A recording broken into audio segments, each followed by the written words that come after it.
और 2-3 और case law समझे थे, जिसको मैंने क्या बोला था कि आपको कैसे समझना है, एग्जाम्पल की तरह, और ध्यान से, ठीक है, एग्जाम्पल की तरह। आपका जनरल कॉन्सेप्ट कौन सा होगा?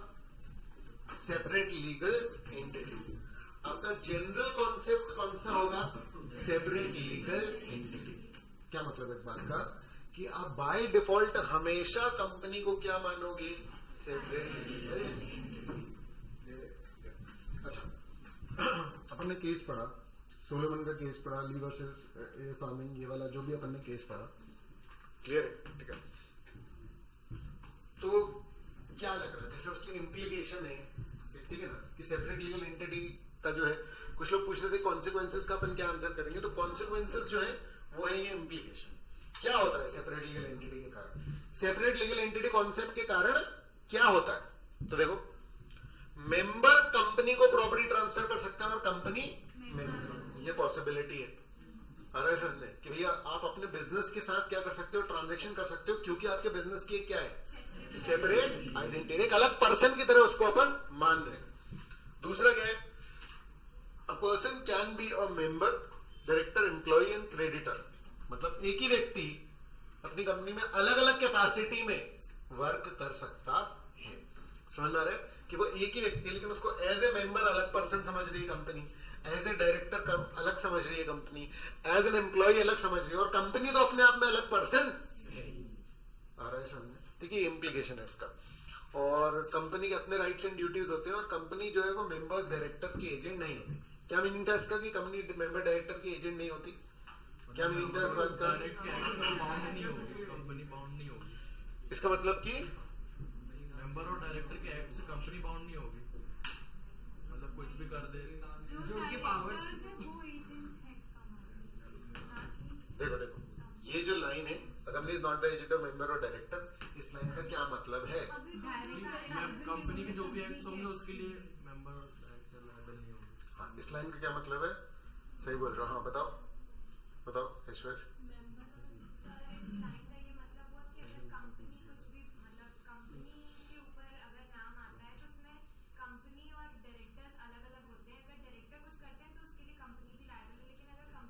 सिर्फ इस लाइन का क्या मतलब है? कंपनी के किसी भी एक्ट के लिए डायरेक्टर और मेंबर्स लायबल नहीं कहलाएंगे। परफेक्ट। अब ऐसा समझना है कि मतलब कंपनी ने जो एक्ट किया है उसके लिए कौन लायबल होगा? फिर कंपनी खुद। डायरेक्टर कब लायबल होंगे? जब कोई फ्रॉड वगैरह होगा। आ रहा है समझ? ठीक है ना? तो इस लाइन से हम अगला कॉन्सेप्ट स्टार्ट करेंगे। कौन समझ आ रहा है? ये लाइन क्या है? लास्ट एक बार फिर से सारे लोग सोच लो इसके बारे में कि कंपनी जो भी एक्ट करेगी उसके लिए कौन लायबल है? कौन लायबल है? कंपनी। अब मुझे सोच करके बताओ, कंपनी का लीगल एग्जिस्टेंस तो है, फिजिकल एग्जिस्टेंस तो है नहीं। एक्चुअली में कंपनी के नाम पे काम कौन करता होगा? Board of directors. दिमाग किसका लगता होगा? Board of directors. लेकिन क्या नाम आता है उनका? नाम नहीं आएगा ना। समझ रहा है? तो हमने एक दिन और डिस्कस किया था, कल या परसों में, खैर बताना मुझे, ठीक है, कि अगर उनका नाम नहीं आता तो मतलब क्या कुछ भी कर सकते हैं वो? जो आर्टिकल्स में मेमोरेंडम में लिखा है सिर्फ वो कर सकते हैं। सिर्फ जो आर्टिकल्स में मेमोरेंडम वगैरह में लिखा है वो कर सकते हैं। वो तो अपन अलग से चैप्टर में वैसे भी पढ़ने वाले हैं। क्लियर है क्या? ठीक है ना? लेकिन चलो मेमोरेंडम आर्टिकल्स की अपन बात करते हैं, वो ठीक है, समझ आ रहा है, ठीक है, लेकिन कुछ गड़बड़ अगर हो जाती है, कुछ भी, समझ आ रहा है, ठीक है, तो किसी भी केस में अपन क्या कंपनी लायबल रहेगी? जबकि दिमाग किसका लग रहा है? डायरेक्टर्स वगैरह का। हो सकता है कि मेंबर्स इन्वॉल्व हो। अच्छा, ऐसा पॉसिबल है ना कि कंपनी बना करके, समझ में आ रहा है, कुछ गड़बड़ करें अपन कंपनी बना करके, लेकिन सेपरेट लीगल एंटिटी कॉन्सेप्ट क्या कर रहा है? बचा रहा है वो तो डायरेक्टर्स मेंबर्स को। समझा? अब क्या है कि जरूरी है सेपरेट लीगल एंटिटी कॉन्सेप्ट, क्योंकि बाकी का पूरा कंपनीज एक्ट जो अप्लाई करना है उसके लिए सेपरेट लीगल एंटिटी कॉन्सेप्ट जो है वो जरूरी है। समझ रहा है? लेकिन ये लगाने के कारण कुछ एक अच्छा करने जाओ तो हो सकता है ना कि इसके कारण इंप्लीकेशन निकल रहा है कि बुरे लोग भी उस बात का फायदा उठा लें। मेरा पॉइंट समझो, ठीक है? अगर मान लो हमने कंपनी को सेपरेट लीगल आइडेंटिटी दे दिया कि कंपनी ही रिस्पॉन्सिबल होगी, डायरेक्टर्स नहीं होंगे, तो फिर डायरेक्टर कंपनी के नाम पे कुछ भी करे। इसीलिए कानून में कॉन्सेप्ट रखा गया किस चीज का, जिसका नाम है लिफ्टिंग ऑफ और पियर्सिंग ऑफ कॉर्पोरेट व्हील का। आप टॉपिक की हेडिंग के पहले ही इसका लॉजिक समझने की कोशिश करो, समझ आ रहा है, ठीक है ना। क्यों के सवाल का जवाब मिलना चाहिए हमको कि भाई लिफ्टिंग और पियर्सिंग ऑफ कॉर्पोरेट व्हील मतलब ये क्या होगा। अगर ये प्रॉब्लम है जो हमने पिछले एंड में पढ़ी, अगर ये बात एक प्रॉब्लम हो सकती है तो क्या सॉल्यूशन इस बात का होना चाहिए, आप बताओ। अच्छा, इसका क्या सॉल्यूशन। वैसे तो मुझे लगता है कि अपन ने फाउंडेशन में ये करा था क्या, तो आपको पता ही है, तो इसको वैसे करने का कोई खास मतलब नहीं निकलेगा, ठीक है ना। लेकिन आप समझो, ठीक है, अगर आप रिलेट भी कर पा रहे हो कि सिंस कंपनी के एक्ट के लिए सिर्फ कंपनी लायबल होगी तो डायरेक्टर्स वगैरह कुछ गड़बड़ कर सकते हैं, इसलिए हमको एक ऑल्टरनेट कॉन्सेप्ट की यानी कि एक्सेप्शन की जरूरत पड़ी। ये वो एक्सेप्शन है, समझ में आ रहा है, ठीक है। अच्छा, याद रखना जनरल रूल और एक्सेप्शन, समझ में आ रहा है, ठीक है। इसको अलग अलग समझने की कोशिश करना। कानून में जो भी कानून आप पढ़ने वाले हो उसमें जनरल रूल और एक्सेप्शन का रोल कैसा होता है। जनरल ऐसा मान के चलो कि 90% केसेस में 95% केसेस में क्या लगता है जनरल रूल और 5% केसेस में क्या लगता है एक्सेप्शन। ऐसे में आपको कॉन्सेप्ट समझना है। ये कोई परसेंटेज डिफाइन नहीं है, लेकिन इसको समझो। यानी कि जब भी मैं आपको खाली ये दूंगा कि कंपनी है और मेंबर्स है, तो आप सेपरेट लीगल एंटिटी मानोगे या लिफ्टिंग ऑफ कॉर्पोरेट व्हील मानोगे। लेकिन अगर तभी गड़बड़ी हुई तो हम कंपनी को अलग पर्सन मानना बंद भी कर सकते हैं। ये है कॉन्सेप्ट किस चीज का, लिफ्टिंग और पियर्सिंग ऑफ कॉर्पोरेट व्हील। मतलब इसका क्या मतलब है इस कॉन्सेप्ट का, कि हम कंपनी के सेपरेट लीगल आइडेंटिटी को डिसरिगार्ड कर सकते हैं, हम उसको एक सेपरेट पर्सन मानना बंद भी कर सकते हैं। अरे समझ, ठीक है। अगर कुछ गड़बड़ी है तो जनरली हम कभी भी क्या करेंगे, हम यही मानेंगे कि सेपरेट लीगल आइडेंटिटी है। सिर्फ अलग केसेस में अपन क्या मानेंगे कि लिफ्टिंग ऑफ कॉर्पोरेट व्हील। तो ये कॉन्सेप्ट है जो तब यूज होगा जब कुछ गड़बड़ी होगी। अरे समझ, तो सवाल उठता है कि क्या इसमें डिफाइन है कि ऐसे 10 केसेस हैं, ये 10 केसेस हैं, इन 10 जगहों पर क्या करेंगे अपन। अगर ऐसा किसी ने किया तो अपन क्या करेंगे, कंपनी को अलग पर्सन मानना बंद कर देंगे। तो क्या ऐसा है, तो सबसे पहले आप ये समझ लो कि ऐसा कुछ भी नहीं, समझ में आ रहा है। तो एक्सेप्शंस की कोई लिमिट नहीं रखी, समझ में आ रहा है। थीम रखी, थीम रखी। वो थीम क्या है कि अगर कंपनी बनाने के नाम पर, जेनेरिक बता रहा हूं जिससे आप समझ पाओगे, सारे केस लॉज की थीम है। अगर कंपनी बना करके कुछ भी गड़बड़ करने की कोशिश की गई, समझ आ रहा है, तो कानून में ये व्यवस्था कर रखी है कि फिर हम कंपनी को अलग करके तुम ही को रिस्पॉन्सिबल ठहराएंगे। अरे समझे, ठीक है ना। मतलब नॉर्मली क्या होगा कि बोर्ड ऑफ डायरेक्टर जो भी काम कंपनी के नाम से कर रहा है उसके लिए रिस्पॉन्सिबिलिटी किसकी होगी, कंपनी की। लेकिन अगर हमको पता चलता है, ठीक है, कि आपके कंपनी बनाने का मकसद ही गलत था, समझ आ रहा है, तो ये जो सेपरेट एंटिटी वाला जो क्लॉज है इसको ओवर रूल करके हम क्या करेंगे, हम बोलेंगे नहीं नहीं, इस पर्टिकुलर चीज के लिए कंपनी रिस्पॉन्सिबल नहीं है, वो लोग रिस्पॉन्सिबल है जो कि ये काम कर रहे हैं। समझ आ रहे हैं, ठीक है। तो ऐसा किस केस में हो सकता है, सबसे बड़ी बात यह है कि ऐसा किसी भी केस में हो सकता है, हो सकता तो किसी भी केस में, समझ आ रहा है, ठीक है ना।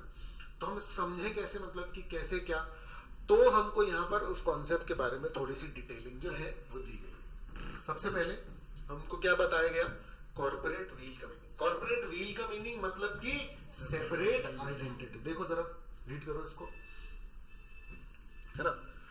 By fiction of law a company is seen as a distinct entity, yet in reality it is an association of person. Actual में तो ये group of person है जो कि who are in fact the beneficial owners of all the corporate property. Actual में तो क्या है कि लोग हैं जिनके बेनिफिट के लिए बिजनेस हो रहा है। मतलब सेपरेट लीगल एंटिटी कॉन्सेप्ट दे रखा है एडमिनिस्ट्रेटिव इजी करने के लिए, आ रहा है समझ में, ठीक है। This fiction is created by fictional wheel, that is the corporate wheel. Corporate wheel क्या है, separate legal entity, आ रहा है समझ में। In simple words, because of corporate wheel, the company is seen as an entity separate from its members and directors. तो अभी इसने क्या बताया कि भैया देखो corporate wheel का मतलब क्या, मतलब इसने अभी भी क्या समझाया हमको, सेपरेट लीगल एंटिटी। अब कॉर्पोरेट बिल का क्या इफेक्ट होता है, वही जो अपन ने लास्ट लाइन में समझा, consequences. Only a company is liable for the acts done and defaults committed while acting on behalf of the company.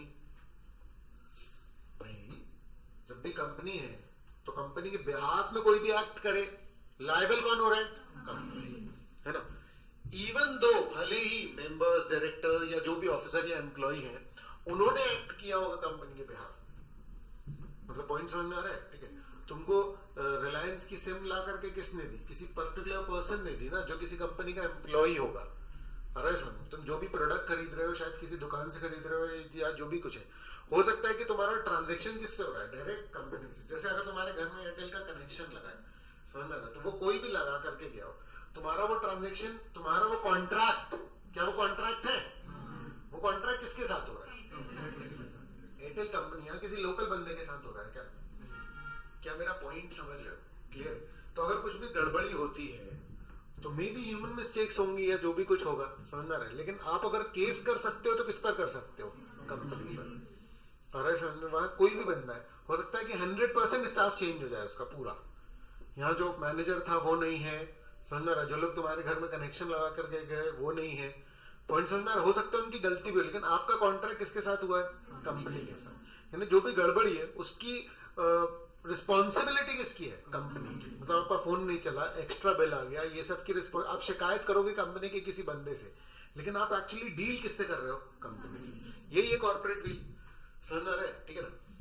तो इवन दो मेंबर्स, तो मेंबर्स, डायरेक्टर, यही सब सारे लोग वर्क करते हैं, लेकिन नाम किसका होता है, कंपनी का, है ना। अब only the company can be held liable for, मतलब कोई भी डेट अगर ली हुई है, उधार लिया हुआ है, हो सकता है उधार की जरूरत किसने आइडेंटिफाई की हो, बोर्ड ऑफ डायरेक्टर्स ने, लेकिन लोन सर पे किसके चढ़ा, कंपनी के।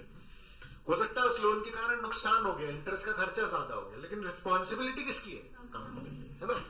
तो only the company can be held liable and the members, director, employ of the company can not be held liable for the payment of such debt. Company को जो उधार दिया गया, क्या उसकी मेंबर से वापस मांगा जा सकता है, क्या डायरेक्टर से वापस मांगा जा सकता है, क्या एम्प्लॉय से वापस मांगा जा सकता है, क्लियर है। तो ये इंप्लीकेशन है कॉर्पोरेट व्हील का। लेकिन अब देखो, ठीक है, लिफ्टिंग ऑफ कॉर्पोरेट व्हील का क्या मतलब, तो वो तो समझ गया कि लिफ्टिंग मतलब कि इसको डिसरिगार्ड कर देना, क्यों वाली बात समझो, ठीक है ना, क्यों वाली बात समझो। तो यहां पर ये ज्यादा इंपॉर्टेंट है। पहले lifting of corporate wheel is permissible only if, अगर कानून में ही कहीं लिखा है तो ये बात तो अलग ही कर दो कि कानून में कुछ जगह पे स्पेसिफिकली लिखा हुआ है कि इस जगह हम क्या नहीं मानेंगे, कंपनी कोई पर्सन है हम नहीं मान रहे, इन कामों के लिए रिस्पॉन्सिबिलिटी किसकी मान रहे हैं, डायरेक्टर की, इन कामों के लिए रिस्पॉन्सिबिलिटी किसकी मान रहे हैं, मेंबर्स की। ये अभी अपन ने पूरा कानून नहीं पढ़ा है, तो जैसे जैसे अपन पहुंचेंगे वैसे वैसे आपको जगह मिल जाएंगी कि कहां पर कानून ने क्या माना है कि कंपनी की सेपरेट आइडेंटिटी, तो ये छोड़ देते हैं अभी, अरे सब ठीक है ना। लेकिन और कहां पर, there is clear evidence of abuse of the device of incorporation. ये है रीजन, ये है पर्पस किस बात का, कब हम कंपनी की सेपरेट आइडेंटिटी को मानना बंद करेंगे, अगर हमको इस बात के क्लियर एविडेंस मिलते हैं, अब्यूज मतलब गलत यूज करना इनकॉर्पोरेशन के डिवाइस का। इनकॉर्पोरेशन के डिवाइस का मतलब इसको भी इंडलाइन करके लिख लो, क्या, सेपरेट आइडेंटिटी के कॉन्सेप्ट का। सिंपल बात क्या है कि अगर आपने सेपरेट आइडेंटिटी के कॉन्सेप्ट का की जिम्मेदारी सारी कंपनी, अगर आपने इस कॉन्सेप्ट का मिसयूज करने की कोशिश की, तो हमारे पास टूल्स है कि हम ये भी कर सकते हैं कि नहीं, इसके लिए कंपनी रिस्पॉन्सिबल नहीं होगी, वो लोग रिस्पॉन्सिबल होंगे जो कि एक्चुअल में एक्शंस कर रहे हैं। तो लिफ्टिंग ऑफ कॉर्पोरेट व्हील का कॉन्सेप्ट क्यों है, क्योंकि लोग इसका गलत फायदा उठा सकते हैं, इस कॉन्सेप्ट का कि भैया जिम्मेदारी तो कंपनी की है, जो करना है करो। इस कॉन्सेप्ट का मिसयूज ना कर पाए लोग, इसके लिए हमको कौन सा कॉन्सेप्ट इंट्रोड्यूस करना पड़ा, लिफ्टिंग ऑफ। अरे समझे, हाँ, यहाँ पे बोला है क्लियर एविडेंस ऑफ अब्यूज, मतलब क्लियर एविडेंस कैसे, हाँ अपन देखते हैं ना कि क्लियर एविडेंस है, समझ में आ रहा है। मैटर कहां जाएगा, कोर्ट में। देखो समझना, मैंने किसी कंपनी को लोन दिया, लिफ्टिंग ऑफ कॉर्पोरेट बिल का केस कैसे चलेगा, एक एग्जांपल बता रहा हूं। मैंने किसी कंपनी को लोन दिया, अब क्या हो रहा है, लोन डूब रहा है, समझ में आ रहा है? मेरी बात किससे हुई होगी लोन वगैरह को लेकर के? शायद किसी डायरेक्टर किसी से हुई होगी, कंपनी के नाम सुन के थोड़ी लोन दिया होगा मैंने। आ रहा है समझ में? क्या हुआ होगा, मेरे पास कोई डायरेक्टर वगैरह आया होगा जिसने बोला क्या कि भैया लोन चाहिए इस कंपनी के लिए। मैंने कंपनी की हालत देखी, मैंने कहा सही है, तुम भी बंदे सही हो या मेरी पहचान का हो गया, व्हाटएवर, मैंने लोन दे दिया। अब होता क्या, अब मान लो मेरा लोन क्या है, क्या हो रहा है, डूब रहा है या कुछ ऐसा हो रहा है, आ रहा है समझ? तो अब लीगली अपन सोचे तो हाँ भाई कंपनी के ऊपर बोलोगे, प्रैक्टिकली क्या होगा, मैं फोन करूंगा उसके डायरेक्टर वगैरह को, समझ में आ रहा है? ठीक है, उसके बाद फिर मैं गलती भी दे दूंगा, समझ, अगर मान लो मैंने बहुत ज्यादा पैसे दे रखा है, समझ में आ रहा है, तो बहुत ऑब्वियस है कि शायद मैं किसको गालियां निकालने लग जाऊं, डायरेक्टर को, कह रहे भाई तुमको ये करना ही नहीं था, तुम पक्का पैसा इधर उधर कर रहे हो, सही चल रहा है काम, तुम पैसे इधर उधर कर रहे हो। क्या आपको मेरी बात समझ में आ रही है कि हो सकता है कि वो क्या करने की कोशिश करे, गलत, मतलब मैं तो उसको यही बोल रहा हूं ना कि गड़बड़ कर रहे हो तुम, वो कह रहा है कि भैया नहीं चल रहा बिजनेस, पॉइंट समझ में आ रहा है? ठीक है, हो गई है प्रॉब्लम, क्या मेरी बात समझ में आ रही है? ठीक है ना, अब समझना, अब मैं बोलूंगा भाई मैं तो जा रहा हूं केस करने, मैं किस बात का केस करने जा रहा हूं कि ये डायरेक्टर ने गड़बड़ की। वो क्या कह रहा है, कह रहा है भैया देखो काम नहीं चल रहा है, मैंने कुछ गड़बड़ नहीं की। तो अब कोर्ट में जब केस जाएगा तो कई चीजों पर जा सकता है, एक तो ये कि भैया कंपनी मेरा लोन नहीं चुका रही, ये सब मैटर अलग करके अगर मैं इस कॉन्सेप्ट पे आऊं तो मैं ये बोलना चाहता हूं कि भैया कंपनी तो ठीक है, ये लोग कुछ गड़बड़ कर रहे हैं कंपनी में, तो बेसिकली मैं किस बात का केस लगाऊंगा वहां पर, लिफ्टिंग ऑफ कॉर्पोरेट बिल। अगर मैंने लिफ्टिंग ऑफ कॉर्पोरेट बिल का केस लगाया तो वो लोग क्या करेंगे, कंपनी वाले क्या बोलेंगे कि भैया देखो सेपरेट लीगल एंटिटी है, समझ में आ रहा है? मान लो कि डूब उब गया है पैसा, अब एंड में कुछ पैसे बचे हुए हैं या कुछ ऐसा है या नहीं मिल पा रहा है, कंपनी बंद होने की बात चल रही है, तो मैं केस लगा रहा हूं कि भैया डायरेक्टर्स से पैसे निकालने चाहिए घर से, समझ रहा है? क्योंकि इन लोगों ने मिसयूज किया है, फंड इधर उधर किया है, तो मैं केस काय का लगा रहा हूं, लिफ्टिंग ऑफ कॉर्पोरेट बिल। और वो लोग डिफेंड कर रहे हैं तो वो लोग क्या बोल रहे हैं कि यहाँ पर क्या है, सेपरेट लीगल एंटिटी, पॉइंट समझ में आ रहा है? ठीक है, मैं कब जीतूंगा केस, अगर मैंने ये प्रूव कर दिया कि डायरेक्टर्स ने कुछ गड़बड़ की है, अरे समझ, ठीक है, और वो कब जीतेंगे केस, जब मैं ये प्रूव नहीं कर पाता हूं, समझ में आ रहा है? तो अगर वो जीते तो ये एग्जांपल अपन कहां पढ़ेंगे, सेपरेट लीगल, मैं जीता तो ये एग्जांपल अपन कहां पढ़ेंगे, लिफ्टिंग ऑफ कॉर्पोरेट। पॉइंट समझ रहे हो कि लिफ्टिंग ऑफ कॉर्पोरेट बिल में अपन वही सारे केसेस पढ़ने वाले हैं जिसमें कि कौन सही साबित हुआ, जिसने ये केस लगाया कि यहाँ पर वो जो लोग थे ना कंपनी में उन लोगों ने कुछ गड़बड़ कर दी। क्या पॉइंट समझ पा रहे हैं? तो लिफ्टिंग क्यों हो रही है, ठीक है ना? अच्छा मुझे ये बताओ, तो क्या हम ये तय कर सकते हैं कि इन 5 जगहों पर लिफ्टिंग ऑफ कॉर्पोरेट बिल होगी? इसीलिए यहां पर लिखा है it is not possible to lay down specific set of circumstances in which corporate bill में भी, ये पॉसिबल नहीं हमारे लिए कि हम बता पाएंगे भैया इन 10 केसेस में क्या होगा, लिफ्टिंग ऑफ कॉर्पोरेट बिल, ऐसा तो हम डिफाइन नहीं कर सकते। अरे समझ, ठीक है ना? अब लिफ्टिंग का मतलब क्या, पॉइंट समझ में आ रहा है? लॉजिक मीनिंग है कि हम सेपरेट आइडेंटिटी कंपनी की उसको क्या करने वाले हैं, इग्नोर। क्लियर है? ठीक है, lifting of corporate bill means disregarding the corporate personality and looking behind the real persons who are in control of the company and making them liable for the wrongs done in the name of the company. Read करो इसको एक बार। Cases start करने वाले हैं इसके just बाद अपन समझना रहा है, उसके पहले आपको ये पूरा फुल कॉन्सेप्ट क्लियर होना चाहिए।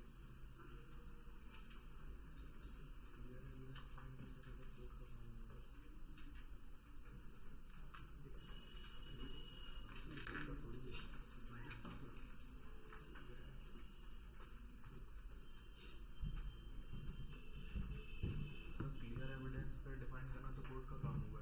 लॉ में नहीं लिखा है वो शब्द, समझना रहा है? एक्सप्लेनेशन होता है।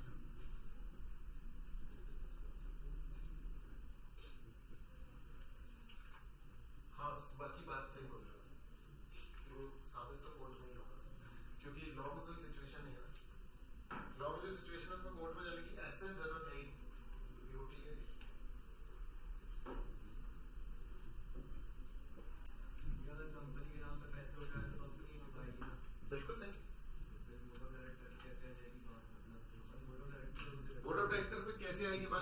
मुझे बताओ क्या ये केस, तो ये केस कैसे हैंडल होगा? सेपरेट लीगल आइडेंटिटी से, है ना?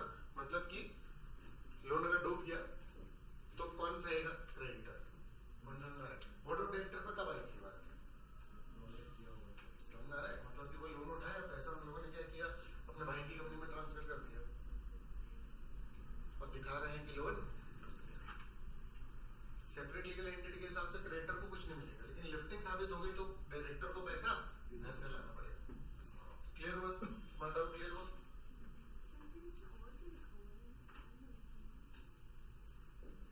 हाँ, मतलब एक सिंगल केस तो दोनों में से किसी एक ही में फंसने वाला है ना। ठीक है, ये लॉ में सेक्शन नहीं लिखा हुआ है, ऑथर है, ऑथर एक्सप्रेशन है।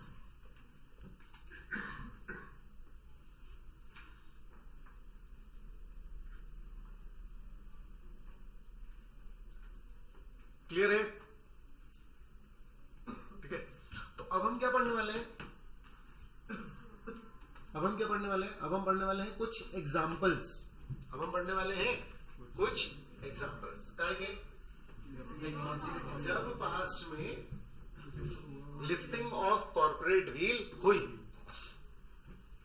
उसके कुछ फेमस केस अपन पढ़ रहे हैं। समझ में आ रहा है? नेट पे ढूंढोगे तो और 50 केस मिल जाएंगे।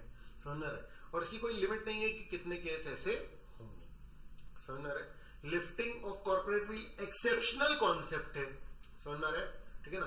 तो जब भी मैं एक नॉर्मल केस बोलूं कि भाई बंदे ने लोन लिया या कुछ भी है, तो उस समय आप हमेशा किसको दोषी माने? कंपनी को। आ रहा है समझ में? अनटिल अनलेस कुछ ऐसी बात हो कि लिफ्टिंग के प्रोविजंस जो है वो अट्रैक्ट हो। क्या बात समझ पा रहे हैं मेरी? क्लियर है? तो ये सिर्फ और सिर्फ हम क्या पढ़ रहे हैं? एग्जाम्पल्स, कुछ एग्जाम्पल्स। तो ये केस, फैक्ट्स हैं और डिसीजन। अरे सर, हम जो पढ़ने वाले हैं, ऐसा एक केस हुआ तो हमको यहाँ पर क्या क्या दिए हुए, ठीक है?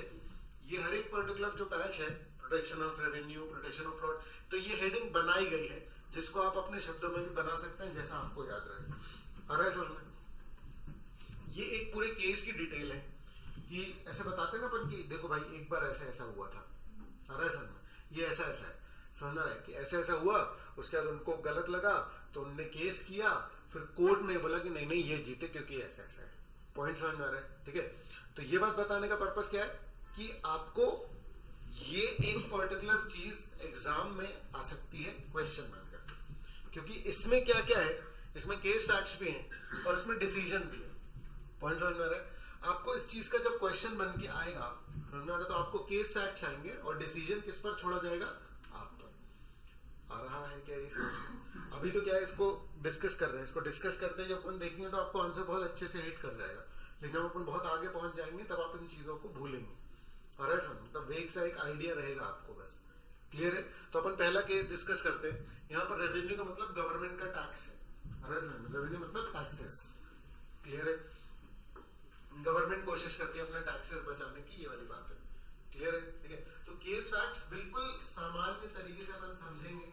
समझना रहे, जो बातें मैं पढ़ रहा हूँ ये लॉ में नहीं लिखी हुई है, ये केस के फैक्ट्स। समझना रहे? ठीक है, इसमें जो डिटेल लिखी है वो भी 100% नहीं है। समझना रहे, इसकी और डिटेलिंग हो सकती है। दूसरी बात, इसके जो फैक्ट्स लिखे हुए हैं, इससे अगर हम थोड़ा बहुत डिविएट भी हो जाएंगे तो कोई टेंशन वाली बात नहीं है, क्योंकि अपन थीम अभी समझने की कोशिश कर रहे हैं। समझ में आ रहा है क्या? ये अगर लीगल कंटेंट होता तो एक एक कॉमा, एक एक टू द जो भी है उसको हम कंसिडर करते, लेकिन अभी हम इस बात को कंसिडर नहीं करेंगे, इसको हम थीम में लेकर के चलने वाले हैं। क्लियर है? ठीक है ना? तो एक बार की बात है, ठीक है, तो दिनचो मानेकी पेटेट नाम का एक पर्सन था। ठीक है, दिनचो मानेकी पेटेट नाम का एक पर्सन था। ठीक है, जिसने क्या कर रखे थे, स्टोरी टाइप सुनना है इसको बस। अरे समझे? ठीक है ना? तो समझ में आएगा, एकदम लीगल मत जाओ, पहले ओवरऑल समझो कि क्या हुआ और कैसे हुआ। ठीक है ना? फिर उसमें टेक्निकल डिटेल्स आती जाएंगी। तो एक बंदा था जिसको इन्वेस्टमेंट कर रखा था। इन्वेस्टमेंट मतलब उसने शेयर वेयर में और ऐसे सब जगह पे पैसा लगा रखा था, तो खूब पैसा उसको मिल रहा था। हमारे यहाँ का टैक्सेशन का सिस्टम पता है ना आपको कैसा लगता है? स्लैब्स पढ़ लेंगे आप लोगों ने, तो स्लैब्स अगर आपने पढ़े तो आपको पता होगा कि शुरू में कम टैक्स लगता है, लेकिन अगर आपकी इनकम ज्यादा हो तो क्या होगा? है ना? तो अगर एक घर में 4 लोग हैं, समझना रहे, चारों अगर मान लो कि 2.5 लाख कमा रहे हैं, समझना रहे, ठीक है, और अगर मान लो कि घर में 4 लोग हैं और एक बंदा 10 लाख रुपए कमा रहा है, तो क्या बराबर टैक्स आएगा? नहीं।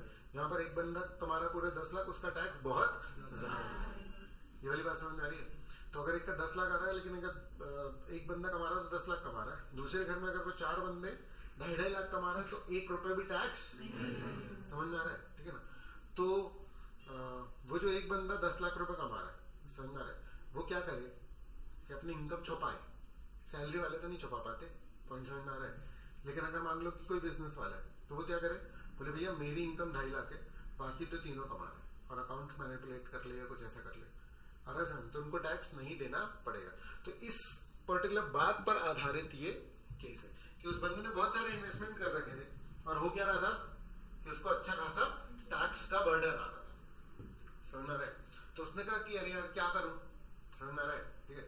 अब क्या है कि कंपनी को नहीं मिलता स्लैब, लेकिन फिर वही बात है कि अपन पास्ट की बात कर रहे हैं, समझ में आ रहा है, ठीक है ना? तो उसने क्या किया, उसने कहा यार क्या करूं, तो उसने किसी CA से सलाह ली कि भैया टैक्सेशन बचाने के लिए क्या करना चाहिए, ठीक है ना?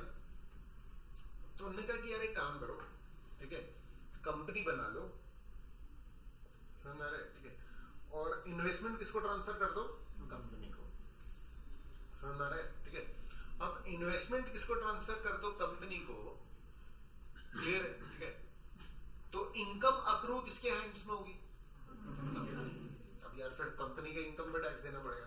तो उन्होंने कहा एक काम करो, ठीक है ना, कुछ फैक्ट्स मैं बता रहा हूँ ना जो उसमें लिखी नहीं, तो तुम ले लेना कंपनी से लोन, तो पैसा तो तुम यूज करोगे, और लोन लेता हूं अगर मैं तो वो मेरी इनकम में काउंट होता नहीं, और अगर मैं नहीं दूंगा तो वो क्या हो जाएगा उसका बैड डेट, या कंपनी कोई बिजनेस कर ही नहीं। बहुत ध्यान से समझना, बैड डेट हो गया या कुछ हो गया तो अल्टीमेटली क्या होगा, कंपनी को भी टैक्स नहीं लगा, और जो एक्चुअली में वो जो DMP दिनचो मानिक जी बैठे थे उनको टैक्स लगेगा क्या? नहीं। तो उनने क्या किया, 4 अलग अलग कंपनी बनाई और चारों को अपने इन्वेस्टमेंट्स जो है वो दे दिए, और चारों कंपनी से क्या उठा लिया, लोन। तो पैसा तो रीरूट होकर के उन्हीं के पास आ गया, आज भी वही यूज कर रहे हैं। अब इनको टैक्स वालों ने बोला, जो इनकम टैक्स डिपार्टमेंट वाले, उन्होंने बोला कि भैया टैक्स दो। उन्होंने कहा कि भैया मैं क्यों टैक्स दूं, मेरी तो कोई इनकम ही नहीं है, मैंने तो और लोन लेके काम चला रहा हूं मैं, समझ में आ रहा है? तो उन्होंने कहा कि भैया ये कंपनी टैक्स देंगी, तो उन्होंने कहा कि भैया कंपनी का तो लोन पे बैड डेट वगैरह हो गया, उसने बैड डेट दिखा दिया, खर्चे दिखा दिए, पॉइंट समझ में आ रहा है, ठीक है ना? तो लीगली तो वो सारा कुछ सही कर रहा था, लेकिन अब इनकम टैक्स वालों ने, ठीक है, कोर्ट में केस काय का लगाया, लिफ्टिंग ऑफ कॉर्पोरेट वेल का। अभी हम कंपनी की इनकम क्यों मान रहे हैं, क्योंकि कंपनी एक सेपरेट लीगल एंटिटी, समझ आ रहा है? अगर कोर्ट में ये साबित हो जाता है कि कंपनी की सेपरेट लीगल आइडेंटिटी है ही नहीं, तो वो सारी इनकम किसकी मानी जाएगी, जिसने कंपनी बनाई। पॉइंट समझ में आ रहा है? तो अगेन उसको फिर उतना ही टैक्स देना पड़ जाएगा जितना कि वो उसको देना चाहिए। क्या आपको केस समझ में आ रहा है क्या? देखो जरा ध्यान से। तो असेसी बोलते हैं उस व्यक्ति को जिसका कि असेसमेंट हो रहा है टैक्स वगैरह के केस में, जिसको टैक्स पे करना होता है, असेसी बोलते हैं। तो असेसी को बहुत ज्यादा डिविडेंड वगैरह मिल रहा था, इंटरेस्ट इनकम मिल रही थी कुछ इन्वेस्टमेंट्स पे। उसने 4 प्राइवेट कंपनी बनाई, पूरा अपना इन्वेस्टमेंट जो है वो उसने इन प्राइवेट कंपनीज को ट्रांसफर कर दिया, ठीक है ना? अब इंटरेस्ट और डिविडेंड जितनी इनकम हो रही थी were with in the exempted limit under the income tax act of that time. अभी नहीं है, अभी पहले रुपए से टैक्स लगता है, लेकिन उस समय कंपनीज को भी क्या हो रहा था, बेसिक स्लैब का फायदा मिल रहा था। तो उसने क्या कर दिया कि जैसे वही 10 लाख हो रहा था तो 2.5 लाख के उसने 4 कंपनी बना ली, 2.5 लाख वो हो रहा है, और कंपनी से वो पैसा उसने लोन ले लिया, कोई दिक्कत नहीं, बैड डेट दिखाने का भी चक्कर नहीं, क्योंकि अगर स्लैब का फायदा मिल रहा है। ये वाली बात समझ में आ रही है कि नहीं? मुझे बताओ कोई डाउट है तो। क्लियर हो रही है? क्लियर है बेटा, ठीक है ना? अब देखो, तो these companies did not have any business or asset except these investment, ठीक है ना? देखो हमारे कानून का अब थोड़ा सा जनरल डिस्कशन, कंपनीज एक्ट जो बनाया गया है, समझ में आ रहा है? उसमें हम कंपनी को रिकॉग्निशन दे रहे हैं कि हाँ भाई कंपनी सेपरेट लीगल एंटिटी है। ये सब चीजें क्यों की जा रही है ये चीजें? क्योंकि भाई हम चाहते हैं देश बढ़े, पॉइंट समझ आ रहा है? देश में कारोबार बढ़े। हमारे कंपनी को सेपरेट लीगल एंटिटी देने का मकसद कुछ और था। हम क्या इसलिए सेपरेट लीगल एंटिटी बांट रहे थे कि भैया बंदे लोग टैक्स बचाने लग जाए ऐसे। पॉइंट समझ में आ रहा है क्या? तो यहां पर ये कंपनी जो डिवाइस ऑफ इनकॉर्पोरेशन है उसका यूज क्या कर रहे हैं? क्या ये बिजनेस कर रहे हैं? कोई नहीं, ये तो अपना टैक्स बचाने के लिए क्या कर लिया इन लोगों ने, कंपनी बना ली। पॉइंट समझ में आ रहा है? तो इनका कोई बिजनेस नहीं था, इनकम जो इनको मिली वो असेसी ने खुद अपने पास ले ली, किस तरीके से, प्रिटेंडेड लोन, जो कि कभी वो वापस करने वाला नहीं। कोर्ट ने ये डिसीजन दिया कि आपका कंपनीज को इनकॉर्पोरेट करने का ओनली पर्पस क्या था, वाज टू इवेड, टैक्स चुराना, इवेड यानी कि चोरी करना। Each of these company was a शाम, शाम यानी कि नकली, मतलब हर कंपनी यहाँ पर एक नकली है, सिर्फ आड़ है RSM में, जिसका यूज आप क्या के लिए कर रहे हो, टैक्स बचाने। Therefore, income earned by all these private companies was treated as the income of the assessee. तो इस तरीके से क्या किया गया, कंपनी की कॉर्पोरेट रील को डिसरिगार्ड किया गया, हमारा सामने और लिफ्टिंग के प्रोविजंस एप्लीकेबल किए। रीड कर लो उसको एक बार। आपको समझना पड़ेगा ये केस, क्योंकि इस पर काफी सारे क्वेश्चन, ये सेम केस है, इस पर 2-3 बार एग्जाम में क्वेश्चन आ चुके हैं पास्ट से, अगर अपन आइडेंटिफाई करेंगे। अभी दिखाता हूँ आपको, है ना, पहले ये रीड कर लो।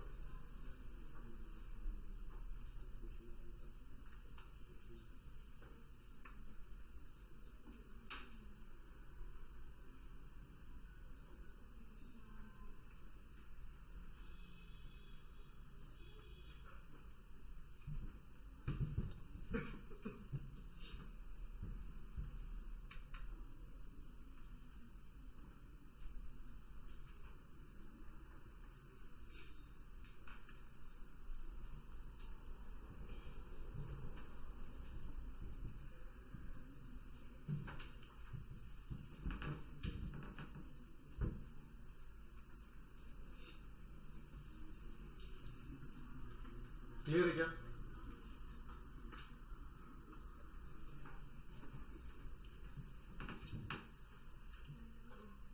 तो हर जो केस है वो एक तरीके से क्या है, एक स्टोरी है। पॉइंट समझ में आ रहा है? ठीक है ना? तो आपको इसको ध्यान रखना। अब ये एक्चुअल केस लॉ है, समझ में आ रहा है? ठीक है ना? तो जब एग्जाम के क्वेश्चन आते हैं तो आपको एक सिचुएशन दी जाएगी, कि भैया देखो ये सिचुएशन है, ऐसा ऐसा हुआ, ऐसा ऐसा हो रहा है। जैसे देखो इसमें क्वेश्चन होंगे आगे, ये देखो क्वेश्चन नंबर 3 देखो जरा, ये वही सेम केस है, ठीक है ना, जो उस केस लॉ पे बना हुआ है। तो ये है क्वेश्चन फॉर्म में, समझ आ रहा है? FNSSE was a wealthy man earning huge income by way of dividend and interest. उसने 3 प्राइवेट कंपनी बनाई और हर एक को एक ब्लॉक ऑफ इन्वेस्टमेंट दे दिया as an agent for the dividend interest income receive by the company, ठीक है, एंड इंटरेस्ट और वो सब जो है वो क्या कर दिया, was handed back to F as a pretended loan. Exam का क्वेश्चन है, this way he divided his income into 3 parts, ठीक है, in a bid to reduce tax liability. थोड़ा बहुत ग्रामेटिकल इशू है, टाइपिंग एरर, ठीक है।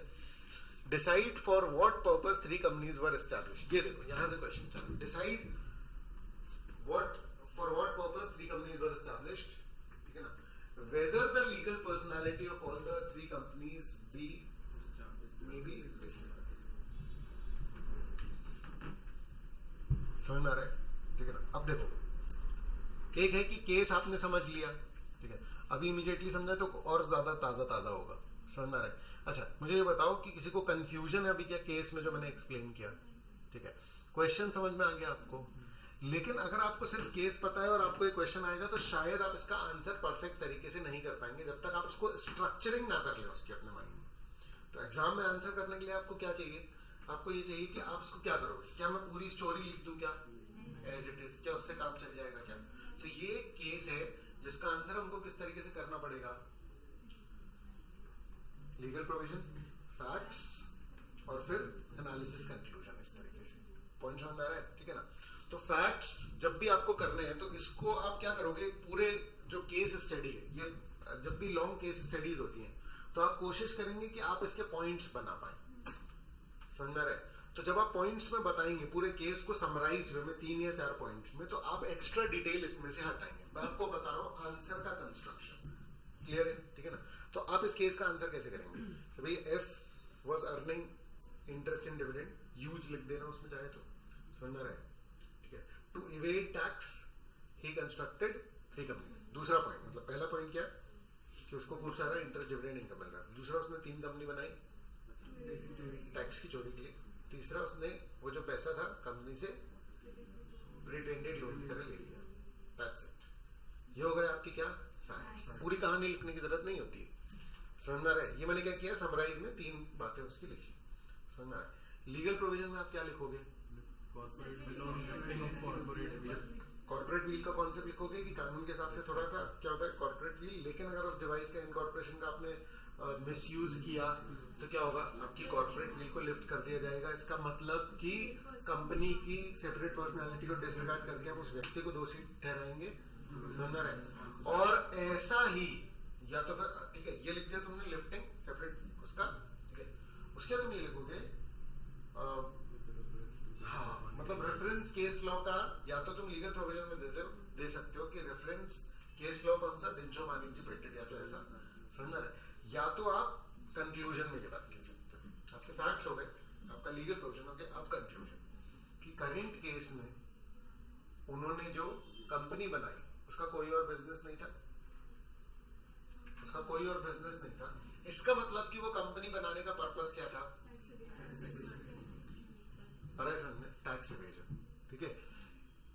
सो कंपनी की सेपरेट लीगल एंटिटी को क्या किया जाना चाहिए, क्योंकि आपसे क्वेश्चन क्या पूछ रहा है एक तरीके से कि क्या इसको डिसरिगार्ड किया जाना चाहिए, आपकी एडवाइस क्या है। तो आप क्या बोलोगे कि डिसरिगार्ड किया जाना चाहिए, हाँ, समझ में आ रहा है। इसमें बहुत सारे कई बार इश्यूज हो जाते हैं क्योंकि कुछ लोग जो टेंसेस यूज करते हो, आप जो लैंग्वेज यूज करते हो, उससे ऐसा हो जाता है कि आपने बोला कि हाँ ऐसा किया, या आप दिनशो मानिकजी पेटेंट को डिफाइन करने लग जाते हो। मतलब पॉइंट समझ रहे हो, थॉट्स अच्छे खासे तेजी से आ रहे होते हैं, समझ में आ रहा है। जब तुम लिखते हो तो वो बहुत अजीब हो जाता है कि तुमने पता चला तुमने लिख दिया कि हाँ इसने ऐसा किया तो इसकी कॉर्पोरेट पर्सनालिटी को डिसरिगार्ड कर दिया हमने।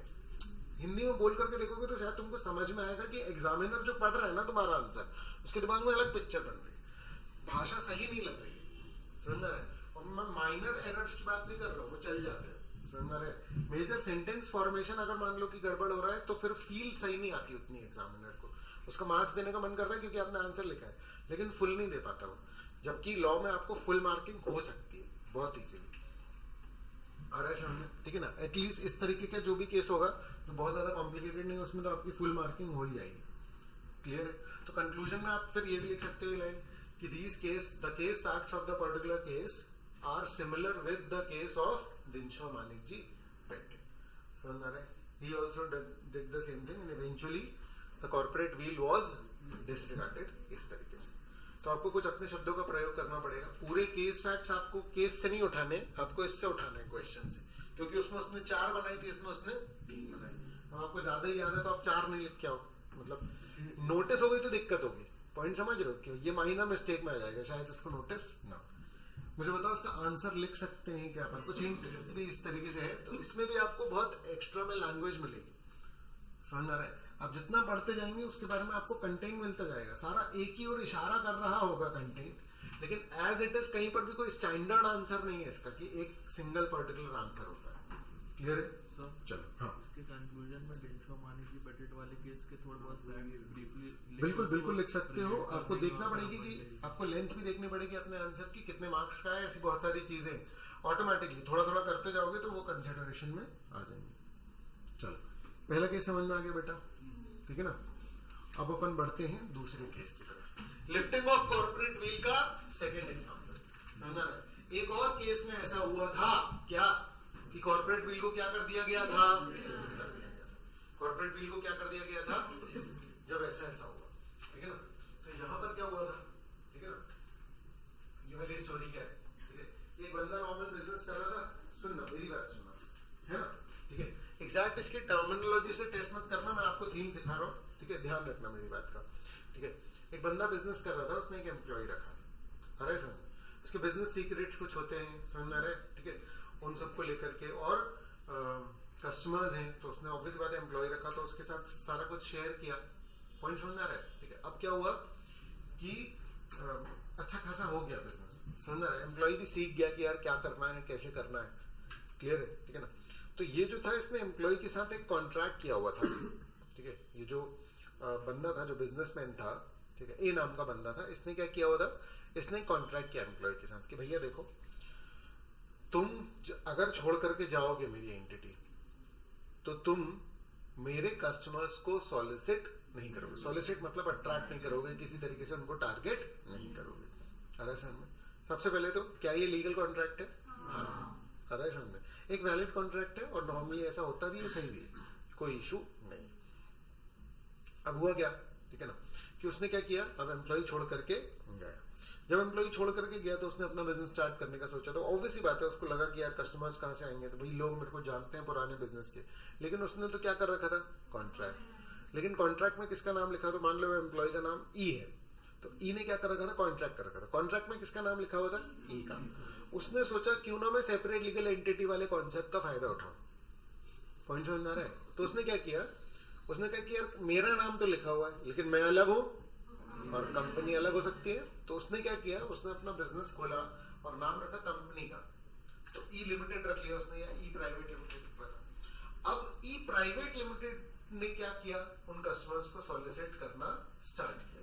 और प्रैक्टिकली कर कौन रहा था, ये उसी का दिमाग था। पॉइंट समझ में आ रहा है, ठीक है ना। जब ए ने इस बात का विरोध किया कि भाई तुम ये क्या कर रहे हो, अपना कॉन्ट्रैक्ट हुआ था कि तुम हमारे कस्टमर्स को सॉलिसिट नहीं करोगे, टारगेट नहीं करोगे, तुम तो ये कर रहे हो।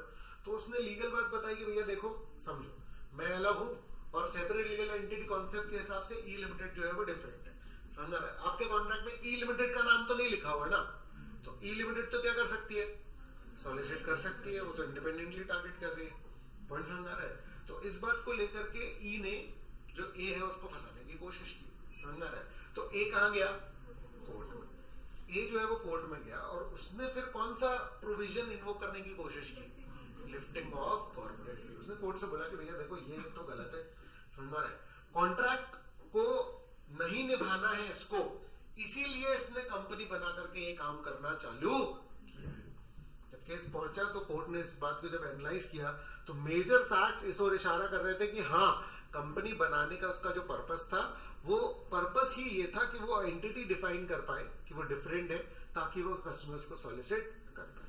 तो इस केस में अल्टीमेटली फिर जो केस है वो ए के फेवर में गया या एम्प्लॉय के फेवर में गया, ए के फेवर में गया। आ रहा है समझ? इसलिए उसको कहां पर पढ़ रहा है, लिफ्टिंग ऑफ कॉर्पोरेट फी में। पॉइंट समझ आ रहा है? अगर ये ई के फेवर में जाता तो शायद यही केस हम किस में पढ़ रहे होते। पॉइंट समझ में आ रहा है क्या?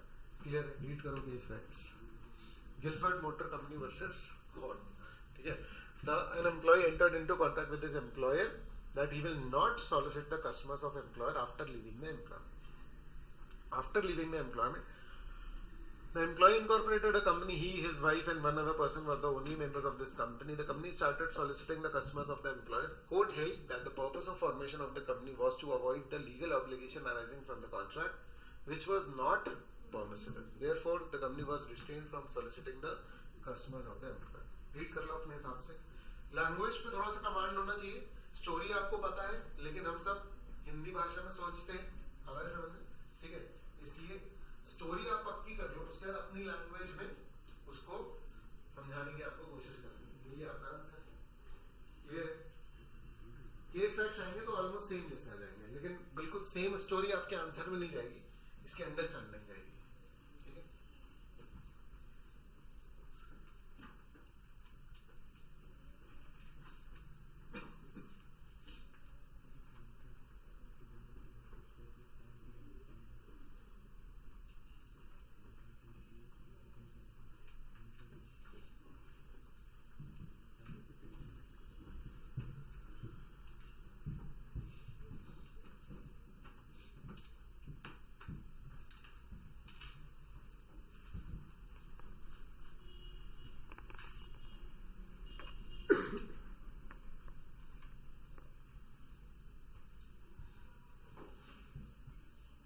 बोलो हो गया क्या?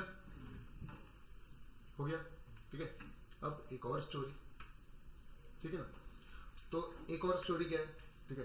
अच्छा, इसकी साइड हेडिंग और ये सब बेटा आप अपने हिसाब से कर सकते हो, इसका कोई खास रेलेवेंस नहीं है।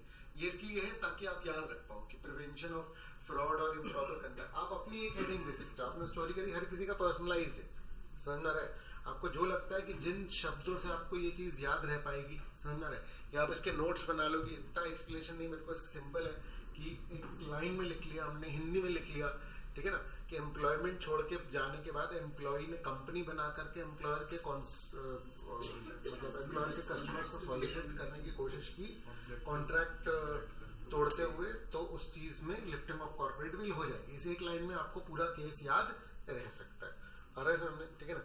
जब आप इसका आंसर लिखेंगे तो आप अगर थोड़े बहुत डेविएट भी हो जाएंगे, कोई भी दिक्कत होने वाली नहीं है। मेन थीम में कुछ गलत नहीं होना चाहिए, दैट्स इट।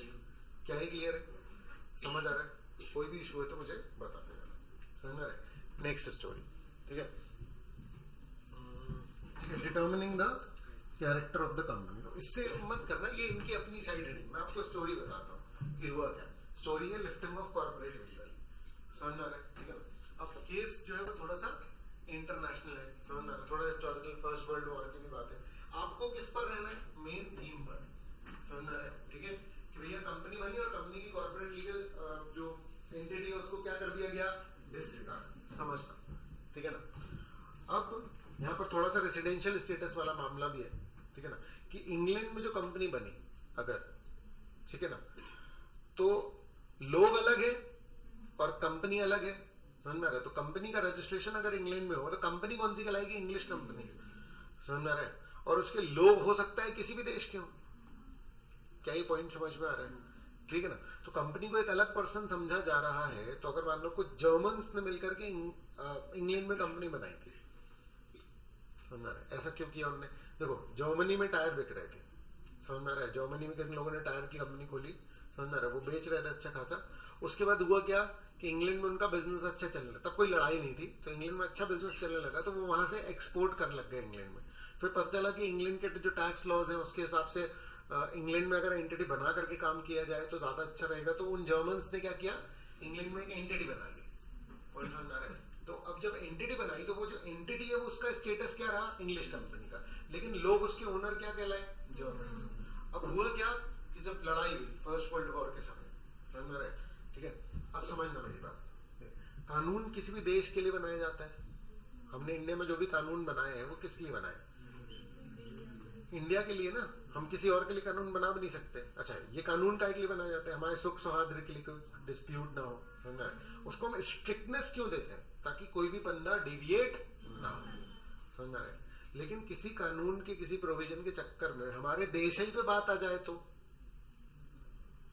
जानते हो क्या हो जाएगा, फिर हम कानून को देखने वाले नहीं, फिर वो चीज किस तरीके से हो जाएगी, एक्सेप्शन। ये बात कॉन्स्टिट्यूशन में भी है कि आपको बहुत सारे फंडामेंटल राइट्स दिए हुए, लेकिन अगर देश पर बात आ जाएगी तो आपसे वो अधिकार छीने जा सकते हैं। ये बात कॉन्स्टिट्यूशन में भी लिखी हुई है, इसलिए कोई मतलब लॉफुली भी वो बिल्कुल करेक्ट है। तो ये इंग्लैंड का जो केस है ये भी ऐसे ही था, समझा रहे। हुआ क्या कि जर्मनी में जब वो जर्मन्स ने जब इंग्लैंड में कंपनी बनाई तो वो कहला इंग्लिश कंपनी। अब हुआ क्या कि उसने जो उधार बांटा था वो नॉर्मली अपना काम कर रही थी, आ रहा है समझ में, ठीक है ना। लेकिन फर्स्ट वर्ल्ड वॉर जब हुआ, समझ में आ रहा है, ठीक है ना, तो ये जो कंपनी थी जो इंग्लैंड में रजिस्टर्ड थी, लोगों ने इस पर सवाल खड़े किए कि भैया ये तो क्या है, जर्मन कंपनी है। अब जब उसके जो वकील थे, ठीक है ना, डैमलर कंपनी लिमिटेड के, ठीक है, अब उसके जो वकील थे उन लोगों ने बोला कि भैया कंपनी यहाँ रजिस्टर हुई है, ये कंपनी तो क्या है, इंग्लिश कंपनी है, समझ आ रहा है। लेकिन जो दूसरी साइड के वकील थे जो इंग्लैंड के थे, उन्होंने बोला कि भैया इस केस में, समझ आ रहा है, हमें क्या करना चाहिए, हमें लिफ्टिंग ऑफ कॉर्पोरेट विल करना चाहिए क्योंकि नेशनल सिक्योरिटी पर बात है। तो उन्होंने क्या बोला कि भैया इस केस में आप कंपनी का स्टेटस लीगली मत देखो, आप देखो कंपनी का सेपरेट लीगल आइडेंटिटी हटा करके जो है उसका स्टेटस आपको देखना चाहिए, क्योंकि बात नेशनल इंटरेस्ट में है। क्या आपको बात समझ में आ रही है? तो देखो क्या हुआ यहाँ पर, अल्टीमेटली कोर्ट ने फिर क्या डिसीजन दिया कि हाँ ये जो है, ये जो बिजनेस कर रहे हैं ये लोग इंग्लिश नहीं है, ये लोग कौन है, जर्मन। अरे समझ में, तो ये दुश्मन है तो ऑब्वियसली बात है, फिर इनका केस वेस रफा दफा कर दिया जाए। तो यहाँ पर एक्स्ट्रा डिटेल्स है, आपको लगेगा कि हाँ एथिकली नहीं चलता, मतलब आप पॉइंट समझ रहे हो। जब पूरे देश में बात आ रही है तो फिर हम अपना भला सोच रहे हैं, फिर हम वहां पर ये नहीं सोच रहे हैं कि दुश्मन के साथ भी हम रूल्स से खेलें, समझ में आ रहा है, क्लियर है? Company was formed in England for the purpose of selling tyres made by a German company. आपको स्टोरी समझ में आई क्या? ठीक है ना? अब German company virtually held the entire share capital of the English company. इसका मतलब हम क्या बोल रहे हैं कि वो जो इंग्लैंड में कंपनी बनी थी उसके सारे ओनर्स कहां के थे? ठीक है ना? All the directors were German resident. मतलब बेसिकली उस इंग्लैंड में उस कंपनी के लिए सारे डिसीजन कौन ले रहा था? जर्मन, है ना?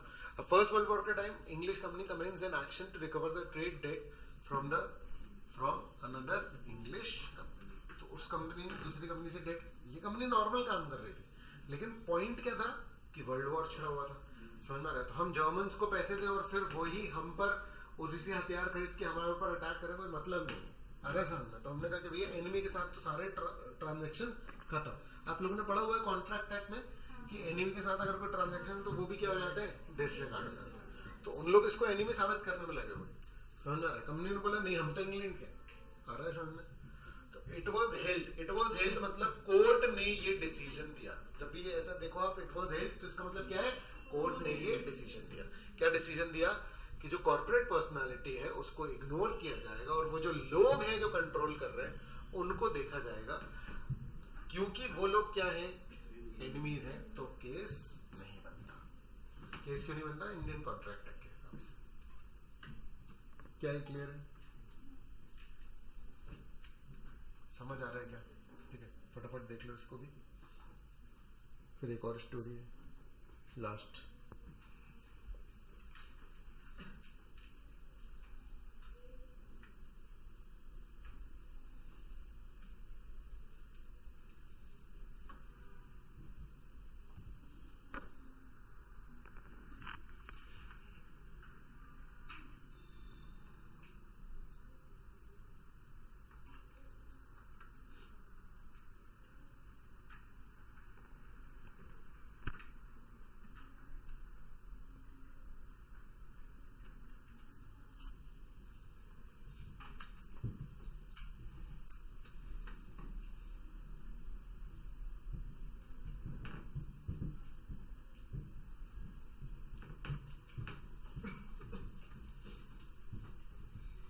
ठीक है, ठीक है, लास्ट स्टोरी। ठीक है, इस बुक के हिसाब से पॉइंट समझ में आ रहा है? ठीक है, इसमें सिर्फ 4 एग्जांपल दिए। ठीक है, इसका ये मतलब नहीं कि इन्हीं चारों में से कुछ आएगा, समझ में आ रहा है? आप कॉन्सेप्ट समझ जाओ, ठीक है, थीम समझ जाओ, क्लियर है? उसके अलावा मैं आपको बोल रहा हूं कोई भी अनयूजुअल केस अगर आपको एग्जाम में आ जाता है, क्लियर है, तो आप पूरे प्रोविजंस लिखें, समझ में आ रहा है? आप लीगल प्रोविजन में पूरी बात लिखेंगे, फैक्ट्स का एनालिसिस सही करेंगे और अपना कंक्लूजन डिप्लोमेटिक रख लो, समझ में आ रहा है? क्योंकि इसमें कुछ ना कुछ तो मिसिंग होगा ही। तो आप बोलोगे भैया अगर या तो क्लियर दिख रहा होगा तो फिर वो आसान क्वेश्चन होगा जिसमें दिख ही रहा होगा कि बंदा कुछ गड़बड़ कर रहा है। तो आप अल्टीमेटली ये रखोगे, देखो आप जज नहीं हो, समझ में आ रहा है? ठीक है ना? और ये डिसीजन अल्टीमेटली किसके हाथ में रहता है? जज के हाथ में। तो आप ऐसा बोल सकते हो कि भैया ये 3 फैक्ट्स के बेसिस पर हो सकता है कि जज इसको क्या रिगार्ड कर दे? डिसरिगार्ड कर दे इसकी कॉर्पोरेट पर्सनालिटी को, समझ में आ रहा है? फिर अल्टीमेटली उसमें अगर आपकी एडवाइस है तो वो आपकी एडवाइस की तरह जाना चाहिए। वो डिपेंड करता है कि क्वेश्चन कैसा है, समझ में आ रहा है? क्लियर केस दिख रहा है कि भैया वो गड़बड़ कर रहा है तो आप लिखो कि मेरे एडवाइस में वो क्या हो सकता है? कॉर्पोरेट पर्सनालिटी को डिसरिगार्ड किया जा सकता है, लिफ्टिंग ऑफ कॉर्पोरेट व्हील हो सकती है। आपको कॉम्प्लिकेटेड लग रहा है केस, समझ में आ रहा है, तो आप उसके कुछ फैक्ट्स पकड़ लो, समझ में आ रहा है कि इन चीजों को देखा जाए तो कंपनी की कॉर्पोरेट व्हील को तो क्या हो जाना चाहिए? डिसरिगार्ड होना चाहिए। और अगर मान लो ये चीज सिर्फ ना हो तो भैया कंपनी की सेपरेट लीगल आइडेंटिटी रहेगी। इससे क्या होगा? इससे आपका आंसर जिसमें आपको डाइसी था आंसर वो आपका ज्यादा बेटर हो जाएगा। आ रहा है क्या समझ में? क्लियर है? ठीक है, चलो ऐसा बहुत रेयर सिचुएशन में होगा। 4th स्टोरी, ठीक है।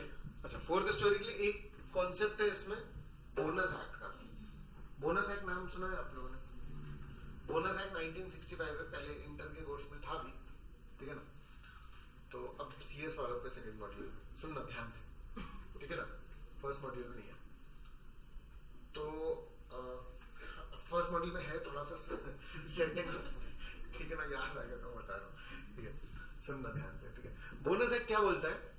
बोनस एक्ट क्या बोलता है कि जितने भी एम्प्लॉइज हैं आपके पर्टिकुलर सैलरी तक, ठीक है, उनको साल में 8.33% का बोनस, 8.33% से लेकर के 20% तक कुछ बोनस मिलना चाहिए साल में, बेसिकली जितने एम्प्लॉइज हैं सबको कुछ बोनस मिलना चाहिए साल भर में, ऐसा बोनस एक्ट कहता है। समझ रहे हैं? ये बोनस डिपेंड करता है कंपनी के प्रॉफिट पर, ठीक है, कि अगर कंपनी को ज्यादा प्रॉफिट हुआ तो उनको 8.33% नहीं, उनको ज्यादा प्रॉफिट देना, ज्यादा बोनस देना पड़ेगा अप टू 20%। अरे समझ, ठीक है। अब एक कंपनी थी, ठीक है ना, उसको काफी ज्यादा प्रॉफिट जो है वो हुआ, समझ आ रहा है, ठीक है। तो अब उसको पहले ही समझ में आ गया था कि हमको क्या होने वाला है, बहुत ज्यादा प्रॉफिट होने वाला है। वर्कर को भी समझ में आ जाता है, समझ में आ रहा है कि भैया प्रोडक्शन चल रहा है फुल, उसमें थ्रोटल में इन्वेस्टमेंट के कारण है या किसी भी कारण से, समझ में आ रहा है, कंपनी को क्या करना पड़ेगा, बोनस देना पड़ जाएगा। अब हुआ क्या कि कंपनी ने ये सोचा कि यार क्यों ना हम बोनस देना अवॉइड कर लें, समझ में आ रहा है। अब रूल क्या है कि जो कंपनी है वो अपने वर्कर को बोनस दे। इन्होंने क्या किया, एक दूसरी कंपनी बनाई, सब्सिडरी कंपनी, मतलब अपनी एक साथ वाली कंपनी बनाई, ठीक है, और उसमें ले जा करके अपने इन्वेस्टमेंट वगैरह दे दिए, समझ आ रहा है। अब क्या हुआ, इनकम किसको होने लग गई, दूसरी कंपनी को, ठीक है। अब जब इसके वर्कर्स जो थे, समझ आ रहा है, इन्होंने बोला कि भैया आपको बहुत प्रॉफिट हुआ तो आप बोनस दो, तो कंपनी वालों ने बोला कि भैया हमको इतना प्रॉफिट हुआ ही नहीं, उनमें कोई टेक्निकल नॉलेज वाला, तो उन्होंने बोला कि भैया आपने कंपनी बनाई है उसमें आप दिखा रहे हो प्रॉफिट तो हुआ है आपको, पॉइंट समझ आ रहा है। तो कंपनी वालों ने बोला कि भैया वो तो अलग कंपनी, उसके वर्कर तो आप हो नहीं, आप हमारी कंपनी के वर्कर हो और हमारी कंपनी की बैलेंस शीट में इतना प्रॉफिट दिख नहीं रहा, तो हम बोनस नहीं देंगे। आ रहा है समझ में। अल्टीमेटली ये मैटर कहाँ गया, कोर्ट में। जब कोर्ट में गया, समझ में आ रहा है, तो वर्कर ने फिर किस बात का केस लगाया, उस सेकंड कंपनी के लिफ्टिंग ऑफ कॉर्पोरेट वील का। जैसे उस कंपनी की कॉर्पोरेट वील लिफ्ट होगी तो क्या हो जाएगा, वो जो पूरी इनकम है वो किसकी इनकम में आकर के जुड़ जाने वाली है, और बोनस जो है वो सारे वर्कर का क्या होगा, बढ़ जाएगा। तो यही केस उन्होंने लगाया, समझ में आ रहा है। कोर्ट ने भी एनालाइज किया कि भैया आपका दूसरी कंपनी बनाने का मकसद सिर्फ और सिर्फ अगर क्या था, बोनस बचाने का, तो हम क्या करेंगे, आपकी कॉर्पोरेट पर्सनालिटी को क्या कर देंगे बेटा, इन्वेस्टमेंट। और यही उन्होंने किया। केस का नाम क्या है, associated rubber companies limited versus workman, मतलब workman of associated rubber companies versus the company, workman versus company है केस। क्लियर है क्या, ठीक है ना। तो as per bonus act the basis of payment of bonus is profit earn, जितना ज्यादा प्रॉफिट उतना ज्यादा bonus.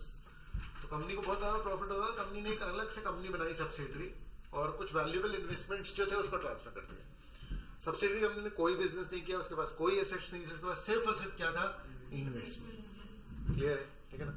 Looking at the purpose of formation of the subsidiary, the court lifted the corporate wheel. It was held that the subsidiary was formed merely for the purpose of reducing the liability of bonus payable under the Bonus Act. Therefore, the profits earned by the subsidiary company were held to be the profits of the read कर लो एक बार, देख लो, तीन बचा लो।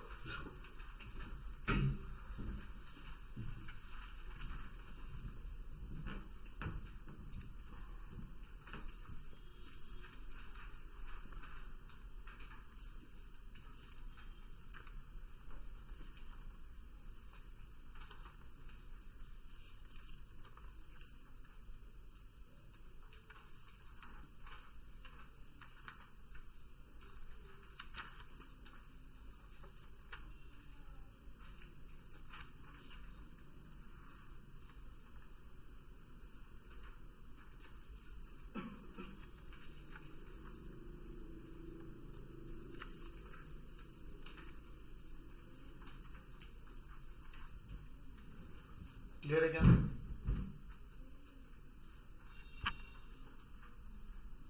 तो इसके नीचे हैं 3 question, और आप जानते हैं कि इनका क्या करना है। सॉरी 4 है,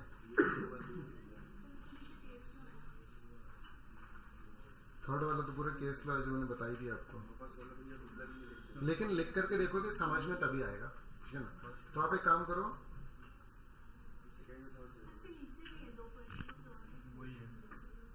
हाँ वो वही है actually, F of wealthy man है और वो डेथ वाला है, तो वो तो सिंपल है, ये अलग से करना है। आप एक काम करो ना, फर्स्ट छोड़ करके सेकंड, थर्ड और फोर्थ कर लो, या 2 क्वेश्चन करने हैं सिर्फ। लास्ट वाला भी ठीक है, सेम ही है बोर्ड वाला।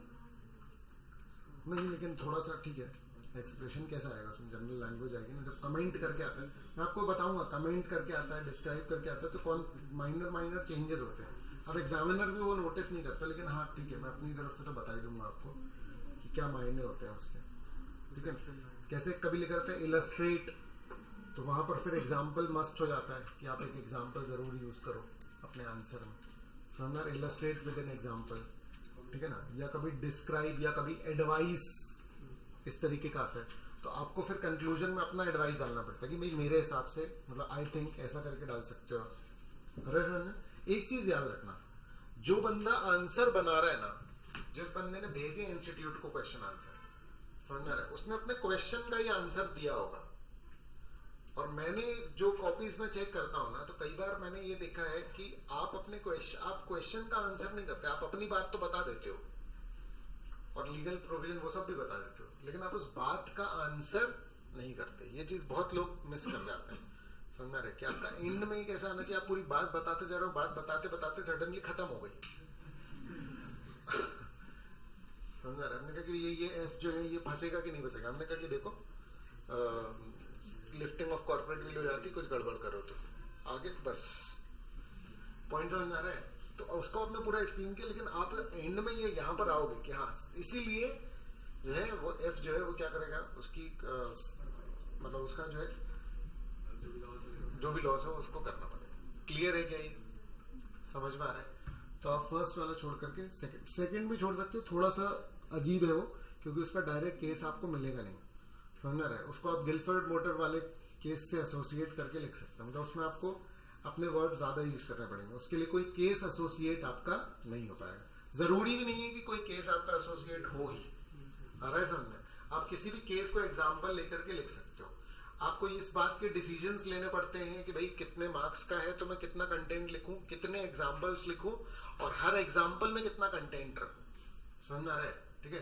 तो ये चीज सिर्फ प्रैक्टिस से आएगी। मैं थ्योरेटिकली आपको बता भी दूं, ठीक है, तो किसी आंसर में हो सकता है कि किसी एक केस की काफी डिटेल लिखनी है, किसी एक केस में सिर्फ आपको नाम लिख देना है, रेफर कर देना है। तो ये डिसीजन हम कैसे लें, तो ये हर क्वेश्चन के हिसाब से ये बदलता जाएगा। आप एक आंसर लिख करके दिखाओगे, तो जब लेकर के आओगे तो मैं बोलूंगा कि देखो अगर ऐसी डिटेल होती है तो ये बात आप हटा सकते थे, ये बात आप एक्स्ट्रा लिख सकते थे। ये सारा कुछ बिल्कुल लाइव होगा। आ रहा है क्या ये समझ में, ठीक है ना। चलो क्या चीज, कमेंट मोस्टली आपको सिचुएशन पे कमेंट करना है कि क्या होगा, समझना रहा कि क्या होना चाहिए टाइप्स, ठीक है ना। कि आपको क्या लगता है कि क्या होगा इसका, समझना। टिप्पणी दूर खड़े होकर के अरे देखना इसका तो ऐसा हो जाएगा, ऐसा वाला आ रहा है समझ में, क्लियर है ऐसा वाला, ठीक है। हाँ होमवर्क है आपके फिर सेकंड, थर्ड और फोर्थ, क्लियर है, ठीक है। सेकंड में थोड़ी सी प्रॉब्लम जाएगी क्योंकि कोई एक केस एसोसिएट नहीं कर पाओगे। आंसर ऑलमोस्ट सेम टाइप के ही आपके जाएंगे, लेकिन नहीं क्लियर है उसमें। पर्पस बोल तो रहा है कि आपका फ्रॉडुलेंट पर्पस है। अच्छा हाँ, ये लास्ट लाइन अलग कर देना, ये लास्ट लाइन नहीं करनी है आपको बस कि and when the promoters can be made personal liable for the debts of the company, ये बात अपन अलग से देखेंगे। इसका टॉपिक एक आगे है तो वो आपको अलग से समझ में आ जाएगा, ठीक है। इनकॉर्पोरेशन के समय अपन इस चीज को पढ़ेंगे, ठीक है। और कोई डाउट है तो बता दें। कौन सा वाला, concept of legal personality is absolute in nature, ये वाला बोल रहा हूँ। हाँ तो वो कह रहे हैं कि भैया लीगल पर्सनैलिटी मतलब कि यही रहेगी, लीगल पर्सनैलिटी रहेगी किसी भी केस में, कोई एक्सेप्शंस नहीं। इस लाइन का ये मतलब है कि उसकी कोई एक्सेप्शंस नहीं, तो आपको बताना है कि नहीं इसके एक्सेप्शंस हैं। तो सेक्शन 9 किसका, रजिस्ट्रेशन का देखेंगे अपन नीचे वाले केस में परपेचुअल सक्सेशन। अभी सेक्शन वाइज अपन नहीं कर रहे, समझ रहे, अभी सिर्फ कॉन्सेप्ट अपन ने पढ़ा लिफ्टिंग का। जब अपन रजिस्ट्रेशन पढ़ेंगे ना इनकॉर्पोरेशन, उसमें तो समझ में आ जाएगा कि रजिस्ट्रेशन के कारण उसको सेपरेट लीगल आइडेंटिटी का दर्जा मिलता है। तो अभी थोड़ा सा मिसमैच है, जैसे अपन पहुंचेंगे तो वो क्लियर हो जाएगा, ठीक है। और कोई डाउट है, ठीक है। तो अभी सेक्शन रेफर करने की कोई जरूरत आपको नहीं, आप कॉन्सेप्चुअली लिखे आंसर, ठीक है, ठीक है। चलो